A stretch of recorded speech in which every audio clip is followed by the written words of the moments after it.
Hello, and welcome to the Byram Hills Blitz. I'm Matthew Levy, and of course, beside me is my co-pilot, Jesse Smallholtz. Jesse, how are we doing today? I'm doing great. Excited to get started.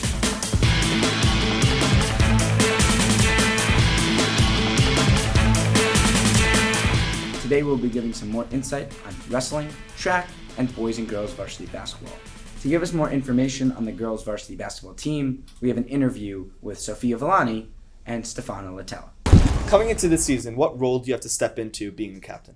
Well, we've always had our captains being the team on freshman year, to sophomore year to junior year, who always set the tone of the games and who gave us our pep talks when we're feeling down, and we're leading everything in practices, and now we kind of have to be those leaders and those examples for the team.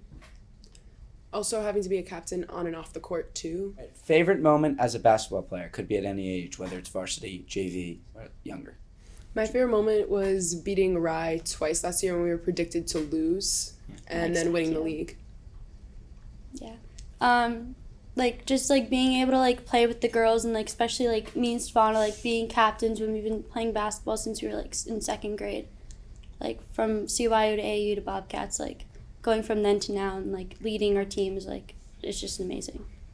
Last season, you guys won the league, but you had an early exit in the playoffs, losing in the second round to Somers. This year, you probably won't win the league. What's the mentality coming in, being the underdog and not winning the league this year? I feel it's going to our advantage, because I feel last year, you could say the same. When we beat Rye twice, we were oh, we're the best. No one could stop us. We proved Mike Zacchio wrong. And we kind of went into the playoffs, blew out the first round, and went into Somers oh, we're gonna win, and they completely crushed us. But this year we kind of know that we have to work to get to where we want to be, and I feel that's gonna come to our be our motivation to do better.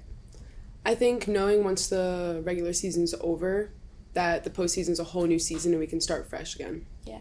Stefano, how do you handle yourself as a 5 and getting easy layups and getting easy buckets?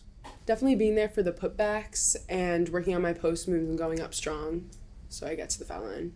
Mm-hmm. Not even that. I feel once we run our plays and you get those rebounds, the shot clock resets, and it's a whole another 32 seconds we have because of you.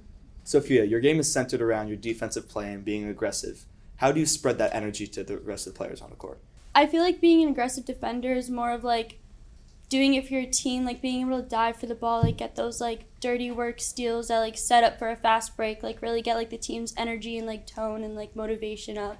What is the message you want to send to your team for this playoff run? I feel every year, being on the team since freshman year, I can definitely say as years go on, we learn how to work together more as a team, and use other people's different skills to our advantage, getting the ball to the posts, knowing when to shoot, when not to shoot, all those little things that can really improve our game. And I just say getting to know your team for individually for different skills, because everyone has a role. No matter if you're a starter, you're a bench player, we all are a team, and we all can contribute to win. Turning point this season. Watching film as a team, and then knowing what we need to work on, then work on it at practice, and then execute it as the team in our games.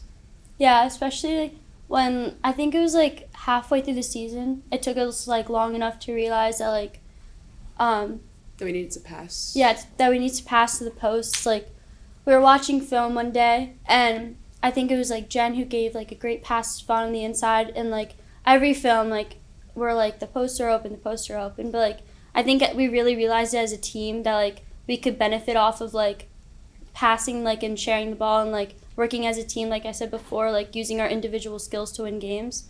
And we saw it as a team, we talked about it as a team from the film. Mm-hmm. We went in practice, we worked on it as a team, and then we used it in the games, and ever since then we look so much better on the court. Mm-hmm. What athlete do you guys emulate the most when you're on the basketball court? Ever since I was little, I always looked up to Maya more, and how of an insane player she was, and how she would play with the boys all the time. I always just wanted to be like her. I would say my coach for helping me work on my post moves and work on what my strong suits were to make them even better.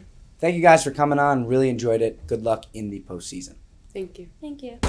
So let's start with some boys basketball. As of now, they are 16-3, 8-1 in the league, having a really great season. And most likely they're going to be the 2 seed for this section, right behind Tappan Zee, who will be the 1 seed, and Rye most likely being the 3 seed. Byram had a big win against Rye, and they will probably share that league title with Rye as well. Their last regular season game will be Wednesday night against Eastchester. By the time you're seeing this, that game would probably already be concluded. So hopefully they get the win there and be the 2 seed for the sectional playoffs. And I think for the prediction for this playoffs, you got Tappan Zee and Rye. I think those are the 2 best teams in the section, the 2 biggest opponents for Byram. And if you look at Rye, they've got 2 star players in Matthew Teppadino and Quinn Kelly, and it's all about containing them on the defensive end. Meanwhile, Tappan Zee blew out Byram at home, so Byram has got to be much more competitive in the next time out when they play potentially at the county center. Now let's move into some girls varsity basketball. They are 14-5 currently, 6-3 in the league. They will not win the league title right now. They're currently a 4 seed, maybe can jump up to a 2 or 3 seed. And Jesse, what is your outlook for the playoffs for them? Well, I feel like recently they've been struggling with turnovers. Despite having a really great season, they've gotten a lot of great scorers in their starting lineups. The Nutella has been great down low. They have great shooters in Gabby Ripka and Jen Moy.